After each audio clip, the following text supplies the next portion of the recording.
చేశారని ఎలాంటి సమాచారం ఇవ్వకుండా అందులో ఉన్న హోటల్ షెడ్ ను అధికారులు ధ్వంసం చేశారు. దీంతో బాధితుడు కామారెడ్డి జిల్లా కలెక్టర్ కు ఫిర్యాదు చేశాడు. అయినా ఎవరూ పట్టించుకోవడం లేదని బాధితుడు ఆవేదన వ్యక్తం చేస్తున్నాడు. ఈ సంఘటన కామారెడ్డి జిల్లా సదాశివనగర్ మండల కేంద్ర శివార్లోని జాతీయ రహదారి పక్కన చోటు చేసుకుంది. బాధితుని కథనం ప్రకారం కామారెడ్డి పట్టణానికి చెందిన ఇప్పకాయల ప్రభాకర్ అనే వ్యక్తికి సదాశివనగర్ మండల కేంద్ర శివార్లో సర్వే నంబర్ 279 లో 2 ఎకరాల 9 గుంటల పట్ట స్థలం ఉంది. అందులో కొంత భాగాన్ని వ్యవసాయం చేసుకుంటూ మిగిలిన కొంత భాగాన్ని గ్రామ పంచాయతీ అనుమతులతో హోటల్ ఏర్పాటు చేసుకున్నాడు. ప్రతి సంవత్సరం ట్యాక్సీ కూడా కడుతున్నాడు. గత కొన్ని రోజులుగా అధికారులు హోటల్ ఏర్పాటు చేసుకున్న స్థలం బఫర్ జోన్ లో ఉందని తొలగించాలని నోటీసులు జారీ చేశారు. అదేమీ లేదని సర్వేయర్ ద్వారా కొలతలు నిర్వహించగా పట్టా భూమి ఉందని గతంలోనే ఉన్నతాధికారులు అన్ని క్లియరెన్స్ సర్టిఫికెట్లు ఇచ్చారని పేర్కొన్నారు.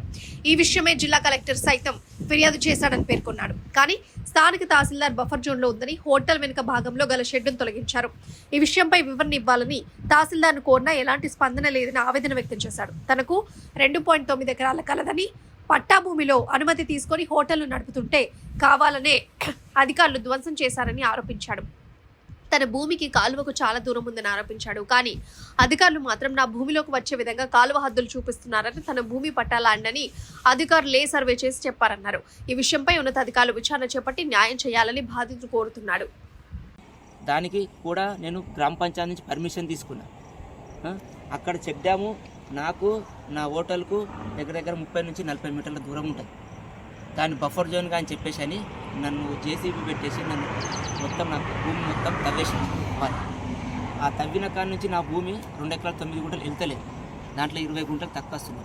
మళ్ళీ ఎప్పుడైతే వీళ్ళు బఫర్ జోన్ పెట్టి తవ్విర్రో నాది కూడా 2 ఎకరాల 9 గుంటలు వాళ్ళే ఊరులో పట్టదారులు అందరూ పిలిపించేసి వాళ్ళ సమక్షంలో నాది 2 ఎకరాల 9 గుంటలు నాకు చూపించమని నేను కోరుకుంటున్నాను. ఏమారు కానీ నాకు సంబంధం లేదంటాడు, కాలువ సంబంధం అంటాడు. ఈ కాలువ సంబంధం లేనప్పుడు మళ్ళీ నా ల్యాండ్ కూడా సంబంధం, వాళ్ళు ఇచ్చిన రిపోర్ట్లను వాళ్ళు బేఖాతరు చేస్తున్నారు. ఇగో మస్ట్ అర్జెంట్ అని చెప్పేసి 2021 నుంచి 22 దాకా సర్వే చేసిన రిపోర్ట్. హయ్యర్ ఆఫీసర్ అధికారులు, irrigation department, MRO, police department, ఊరు సర్పంచ్, ఊరు గ్రామ పెద్దలు అందరి మోకాం మీదకి వచ్చి నిర్ణయించిన హద్దుల లోపలనే నేను ఉంటున్నాను.